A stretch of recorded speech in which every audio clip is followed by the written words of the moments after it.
El mundo entero, esa gigantesca audiencia global, observa en un silencio tenso, conteniendo el aliento.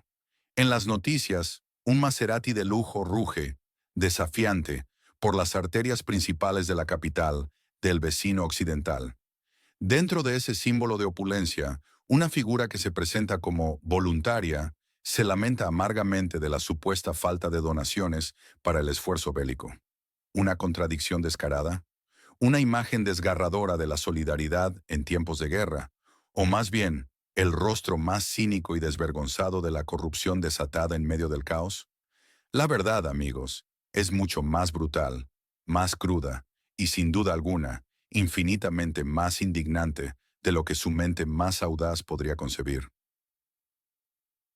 Prepárense, porque lo que están a punto de escuchar en este análisis profundo cambiará radicalmente su percepción sobre este conflicto persistente y sobre aquellos que afirman luchar por una causa justa.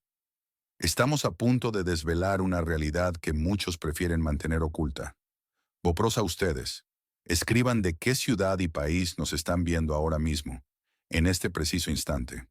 En el complejo tablero de ajedrez de la diplomacia global, Sergei Lavrov, el experimentado ministro de Asuntos Exteriores ruso, afirmó con rotundidad que Moscú debe tener una voz decisiva, una participación innegable, en la determinación de los parámetros de seguridad para el país en conflicto. Su propuesta, clara como el agua y directa, incluyó la idea de que China, esa potencia emergente de la diplomacia mundial, debería ser activamente involucrada en este proceso crucial, añadiendo un peso geopolítico considerable a la mesa. Sin embargo, en los corredores de Bruselas y otras influyentes capitales europeas, los diplomáticos más perspicaces interpretaron esta declaración no como una búsqueda genuina de paz, sino como un intento descarado y calculador de estancar cualquier negociación real. La veían como una táctica dilatoria, astutamente diseñada para ganar tiempo y consolidar una ventaja estratégica en el volátil panorama actual. Pero la respuesta, previsiblemente, no se hizo esperar y llegó con la fuerza de un vendaval. Kaja Kallas, la enérgica primera ministra de Estonia, se mantuvo firme, inquebrantable en su postura. Declaró categóricamente, sin espacio para la ambigüedad, que Rusia no posee, ni debería jamás poseer, el derecho de participar en la formación de las garantías de seguridad para el vecino occidental. Su argumento, tan simple como demoledor, concederle tal prerrogativa a Rusia le otorgaría aún más influencia. Una influencia que las naciones europeas, ya recelosas, no están dispuestas a ceder bajo ninguna circunstancia. La tensión en el aire era casi palpable, la división entre las partes, más que evidente. Mientras estas escaramuzas diplomáticas se desarrollaban, el presidente del país en conflicto, Volodymyr Zelensky, se reunía con el primer ministro neerlandés, Mark Rutte, en un encuentro que, como tantos otros, estaba cargado de grandes expectativas, aunque quizás de escasos resultados tangibles. Discutieron, según los comunicados oficiales, enfoques clave para las futuras garantías de seguridad, un tema recurrente, espinoso y crucial para la estabilidad de la región. Rutte, por su parte, reiteró con firmeza la promesa de que la Organización del Tratado del Atlántico Norte, la OTAN, se mantendrá del lado de Kiev, ofreciendo una vez más un escudo de apoyo incondicional. Subrayó además que estas garantías no solo deben ser robustas, sino que deben estar meticulosamente diseñadas para evitar, a toda costa, futuras agresiones rusas. Pero en medio de tanta retórica y promesas grandilocuentes, ¿son estas palabras realmente un compromiso férreo o meras frases vacías que flotan en el viento de la incertidumbre? La pregunta es crucial. Y la onda expansiva, la cruda realidad del conflicto, no tardó en extenderse más allá de las fronteras inmediatas. En Polonia, un aliado fundamental y vecino del vecino occidental, una serie de eventos desagradables y provocadores culminó en una acción drástica y sin precedentes: el inicio de deportaciones masivas de ciudadanos del país en conflicto. ¿Qué grave incidente desencadenó esta inquebrantable ruptura en la ya tensa solidaridad entre vecinos? La chispa fue un episodio perturbador en un concierto del popular cantante Max Kors. Un grupo de ucranianos en edad militar exhibió, de forma flagrante y provocadora, la bandera rojinegra de bandera. Para los polacos, ese símbolo no es solo un estandarte, es una herida histórica abierta, un emblema del nacionalismo más extremo que evoca los horrores y crímenes de guerra cometidos en Volhynia, cicatrices que jamás han logrado cerrar. ¿Fue un acto de profunda ignorancia sobre la historia compartida o una provocación calculada e intencionada para sembrar discordia? La respuesta a esa pregunta es vital para entender el presente. Y justo cuando la indignación parecía haber alcanzado su punto máximo, la bomba estalló con una virulencia devastadora, sacudiendo la opinión pública hasta sus cimientos. El sonado escándalo de los voluntarios. Se reveló con detalles escandalosos que figuras prominentes, aquellos que con tanto ahínco se presentaban como pilares de la ayuda humanitaria y el patriotismo, como Alina Bonchubuk, poseían un tren de vida y vehículos de lujo que desafían toda lógica y moralidad en tiempos de guerra. Estamos hablando de Maseratis Levante, valorados en más de $100,000, de flamantes Mercedes. Incluso, los susurros apuntan a la posible posesión de un Bentley, un símbolo de opulencia descarada. Y no solo coches caros, sino un derroche de artículos de diseño de alta gama, zapatillas Balenciaga de 500 euros, relojes con precios que oscilan entre los 20 y 30,000 euros. La ironía más cruel: las propias voluntarias no solo se quejaban públicamente de la alarmante falta de donaciones, sino que luego afirmaban, con un descaro inaudito, cerrar las colectas con su dinero propio. Esta revelación ha provocado una oleada sísmica de rabia, incredulidad y un cinismo profundo. ¿Cómo es humanamente posible tal ostentación y descaro mientras el país en conflicto se desangra, mientras la gente común lo pierde todo? Es una pregunta que clama al cielo. Vopros para ustedes. ¿Desde qué ciudad o país están mirando este programa en este momento? Ahora mismo. Este complejo entramado de hipocresía descarada, de promesas rotas y de una negación obstinada, no es meramente un escándalo transitorio, una noticia de última hora que se desvanece con el siguiente ciclo informativo. No. Esto es un auténtico terremoto que sacude los cimientos mismos de la confianza global, una confianza ya de por sí frágil y seriamente comprometida. Esta situación erosiona de forma brutal, casi irreversible, la ya precaria credibilidad de las élites, tanto en el vecino occidental, que está en una situación desesperada, como en las mismísimas capitales europeas, donde se supone que se gestan las soluciones. ¿Cómo podemos, de forma honesta y con un mínimo de sentido común, esperar un avance significativo hacia una resolución pacífica, hacia un verdadero cese de las hostilidades, si las mesas de negociación están visiblemente atascadas, están paralizadas por egos inflados, por agendas ocultas y por intereses mezquinos que parecen mucho más interesados en el poder, en el control y en el lucro personal que en una paz duradera y justa?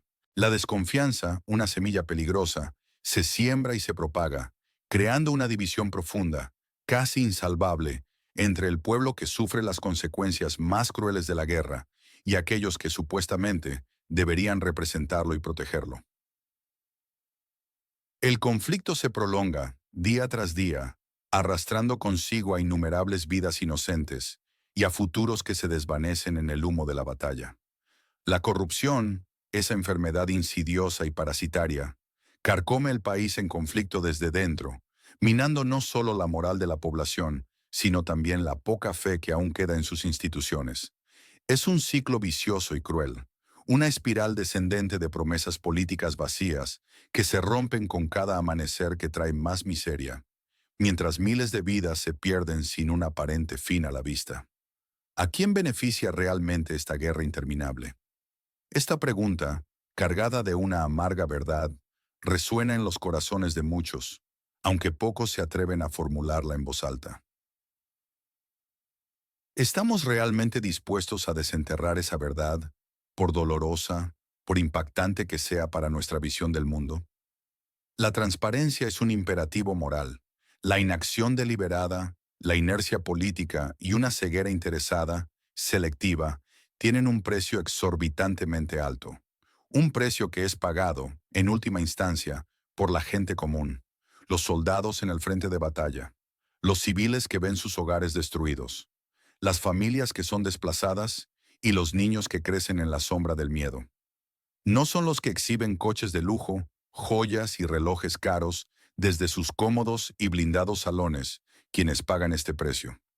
Este es el crudo drama humano de nuestra era, un drama que clama desesperadamente por justicia, por equidad y por una transparencia total. La pregunta que surge inevitablemente es, ¿serán las llamas voraces de la corrupción interna, que devoran el país desde sus entrañas, más peligrosas y destructivas que las llamas del campo de batalla que arrasan sus ciudades? El fuego se extiende, y su origen es dual. ¿Qué nos fact-chequear en el próximo episodio? Un tema, por ejemplo, el porcentaje real de ayuda humanitaria que llega al frente en el país en conflicto, y no a los bolsillos de los voluntarios. Oficialmente, la postura europea, vehementemente liderada por figuras como la primera ministra Kallas, se mantiene firme en su rechazo a la participación rusa en las garantías de seguridad para el vecino occidental. El argumento principal, el que se esgrime públicamente para justificar esta postura inquebrantable, es el temor latente, pero muy real, a concederle a Rusia aún más influencia en la región. Una influencia que Europa considera perjudicial para sus propios intereses y para la estabilidad futura. Pero, ¿es esta la única motivación detrás de una intransigencia tan marcada? Los rumores que circulan en los círculos más selectos de la diplomacia sugieren una versión mucho más cínica, una narrativa que va más allá de las declaraciones oficiales. Algunos susurran que, en realidad, esta postura es una estrategia calculada, meticulosamente diseñada no para buscar la paz, sino para prolongar deliberadamente el conflicto. ¿El objetivo? Mantener a el país en conflicto como un estado tapón permanente, una zona de amortiguación geopolítica entre Rusia y Occidente, sin importar el devastador y continuo costo humano que esta situación implica para su población. Una agenda oculta, quizás, impulsada por intereses geopolíticos más amplios y menos humanitarios de lo que se predica. En paralelo, se comenta insistentemente que el expresidente de Estados Unidos, Donald Trump, con sus reiteradas y audaces promesas de 2 semanas para resolver milagrosamente el conflicto, mantiene una postura sorprendentemente firme. Que el vecino occidental, según su visión pragmática y a menudo polémica, debería aceptar muchas de las disposiciones y condiciones que Rusia insiste en imponer como requisito para la paz. Esto añade una capa adicional de complejidad, de intriga, a las ya intrincadas y aparentemente irresolubles negociaciones.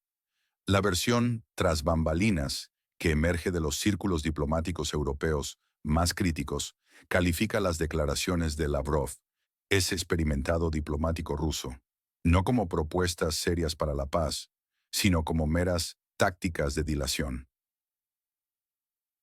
Las ven como movimientos estratégicos diseñados con la única finalidad de ganar tiempo, de ralentizar el proceso, de evitar cualquier progreso genuino hacia una solución duradera. Una excusa conveniente para justificar la inacción, para mantener el statu quo, para alargar la agonía. Y luego están los infames voluntarios, un capítulo aparte de este oscuro drama. Su ostentosa y descarada acumulación de riqueza visible, los Maserati relucientes, los Bentleys, los relojes de lujo que cuestan más que una casa en muchas ciudades, es, para la inmensa mayoría, algo inexplicable. Claramente, esta opulencia no puede justificarse con el estándar del 20% de gastos generales que suelen aplicar las organizaciones no gubernamentales legítimas. Esto no es un margen administrativo. Prudente, esto apesta, literalmente, a desvío de fondos a gran escala, a un saqueo descarado y sistemático, perpetrado bajo el manto de la ayuda y el patriotismo. La teoría, aún sin confirmación independiente, pero cada vez más plausible, apunta a que el dinero donado generosamente por la población común, sumado a una parte significativa de la ayuda internacional destinada a la emergencia, se está desviando directamente, sin escalas, para el enriquecimiento personal de estos supuestos patriotas, esta red de buitres disfrazados de ángeles. La indignación es palpable, el cinismo absoluto. Es una bofetada a la moralidad. Mientras el pueblo inocente sangra y muere en el frente de batalla, mientras las ciudades son reducidas a escombros, una red organizada de voluntarios vive en el lujo más desvergonzado, un lujo que ha sido robado al mismísimo pueblo que dicen defender con tanto fervor. ¿Quién, en su sano juicio, puede creer en esta farsa?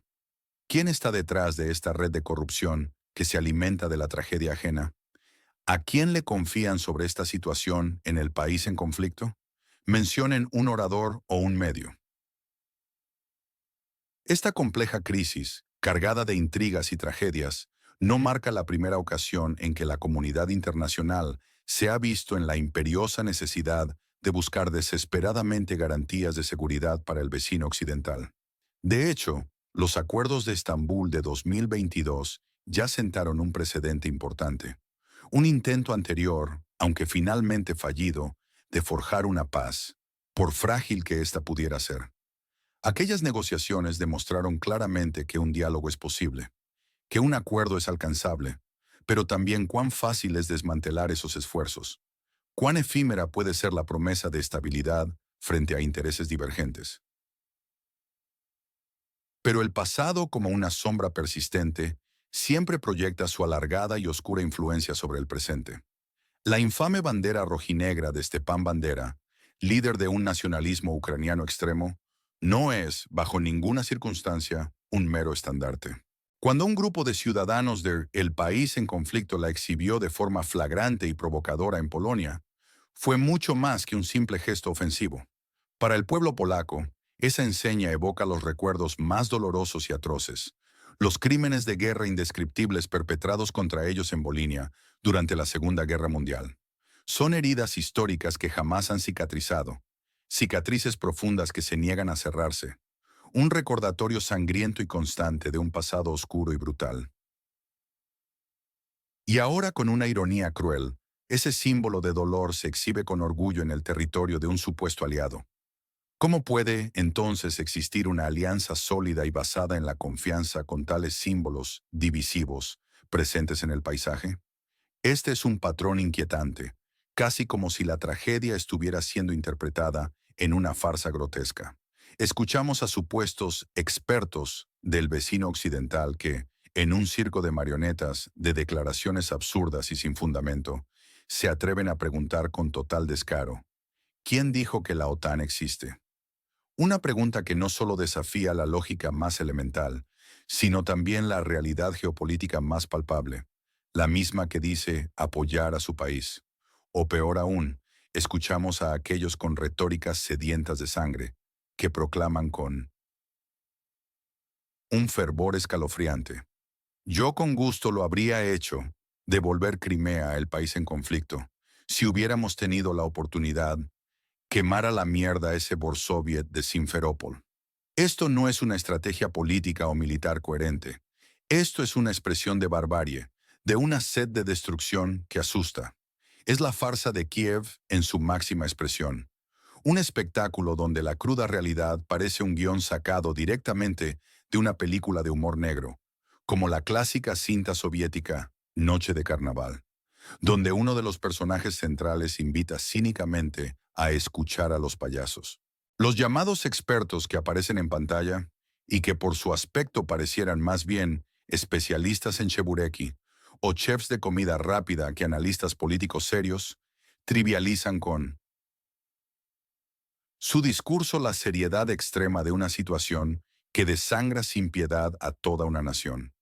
Incluso la imagen del presidente del país en conflicto, Zelensky, con su vaso tapado, una peculiaridad que algunos han comparado irónicamente con las tapas españolas para evitar moscas en la cerveza, es utilizada por muchos para trivializar y restar seriedad a su liderazgo, sugiriendo una desconexión total con la brutalidad y las implicaciones reales del conflicto. Es un escenario donde la incredulidad choca con la indignación, donde se traza la línea roja definitiva entre los intereses de Rusia y los de Occidente. Una frase concisa, por favor. El futuro inmediato del país en conflicto se cierne bajo un velo de sombrías posibilidades, un panorama cargado de incertidumbre y de amenazas inminentes. Las conversaciones de paz, si es que realmente pueden recibir ese nombre en medio de tanta polarización y desconfianza, parecen condenadas a un estancamiento prolongado, quizás a un punto muerto indefinido que se prolongará hasta el agotamiento mutuo. La intransigencia de ciertas partes europeas que se niegan a ceder un ápice y la obstinada postura de las autoridades del vecino occidental en las negociaciones, sumadas a la inquebrantable insistencia de Rusia en tener una voz preponderante y legítima en su propia seguridad regional, dibujan un escenario de estancamiento que parece ineludible. ¿Estamos entonces realmente condenados a un conflicto sin fin? ¿A una guerra de desgaste que se convierte en un agujero negro gigantesco en el corazón mismo de Europa? La ayuda occidental, aunque fluye de manera constante, una corriente interminable de dinero y armamento, podría continuar sin generar un impacto decisivo en el campo de batalla. Esto, a su vez, estaría alimentando una dependencia crónica por parte del país en conflicto. Una situación insostenible sin una estrategia de salida clara y sin la visión a largo plazo necesaria para su reconstrucción. Mientras tanto, la corrupción rampante, como la que exhiben los voluntarios con sus ostentosos Maseratis y sus relojes de lujo, y las tensiones sociales internas, exacerbadas por la creciente polarización, seguirán creciendo. De manera alarmante, todo esto podría culminar en una crisis política interna en el país en conflicto, una implosión desencadenada por la percepción generalizada de traición por parte de sus élites y el descarado enriquecimiento personal de unos pocos. ¿Sería esto el detonante de un levantamiento popular, una revuelta social que derroque al gobierno actual, abriendo la puerta a nuevas y quizás más caóticas negociaciones, o, aún peor, a un peligroso vacío de poder que sumiría a la región en una anarquía total? La implosión es, lamentablemente, una posibilidad demasiado real para ignorarla. Los escenarios que se vislumbran son claros, pero al mismo tiempo, profundamente perturbadores. En el peor de los casos, las conversaciones de paz se estancarían completamente, llegando a un punto sin retorno. La corrupción descontrolada y sin freno erosionaría por completo la moral interna de la población y la eficacia de la ayuda externa, llevando inexorablemente a una derrota militar definitiva y al colapso total del Estado del vecino occidental. La llama del conflicto, que ya ha consumido tanto, se convertiría entonces en un infierno total, en una catástrofe humanitaria de proporciones inimaginables. El escenario más probable, el del estancamiento, significa una prolongación indefinida del conflicto, con batallas desgastantes que diezman vidas y recursos, y un agujero negro de inestabilidad y sufrimiento en el continente. ¿Qué fuerza o evento externo marcará el camino o forzará un cambio de rumbo? ¿Una derrota militar humillante forzará, por fin, una paz desfavorable, obligando al país en conflicto a aceptar compromisos dolorosos, quizás inaceptables, para poner fin al derramamiento de sangre? Los próximos meses serán críticos, definitivos y llenos de una incertidumbre angustiante que nos mantiene a todos en vilo. Su pronóstico sobre el plazo. ¿Cuándo se sentará el país en conflicto a negociar seriamente, aceptando compromisos reales y dolorosos para la paz? Indiquen el mes y el año, y una razón principal para su predicción. La distancia, amigos, entre la dignidad inmensa y silenciosa del pueblo que sangra en el frente de batalla y la vergüenza descarada, obscena, de sus supuestos líderes y voluntarios, es abismal. Es un abismo moral tan profundo que es casi imposible de medir.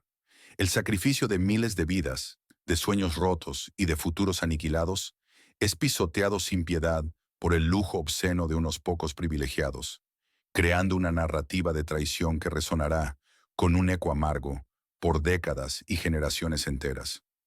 La pregunta final, la más penetrante, la más devastadora de todas, es esta.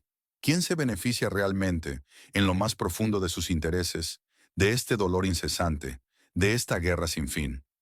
¿Y quién, en última instancia, paga el precio más alto, el precio final y más cruel de este conflicto? Esta verdad brutal, esta realidad innegable, necesita ser contada, necesita ser escuchada y amplificada.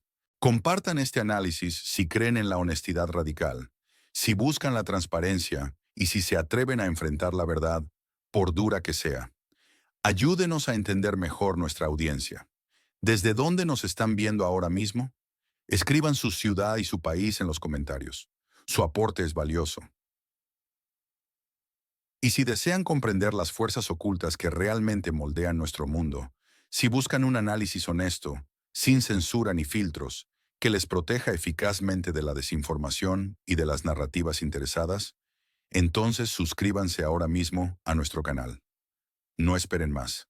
Activen la campanita para no perderse ni un solo detalle crucial, ni una sola verdad inconveniente que otros intentan silenciar. Su apoyo no es solo un número, es lo que nos permite seguir exponiendo la verdad, desentrañando la complejidad de este ajedrez global, pieza a pieza, revelando sin temor lo que otros ocultan con tanto celo. Juntos somos una voz más fuerte.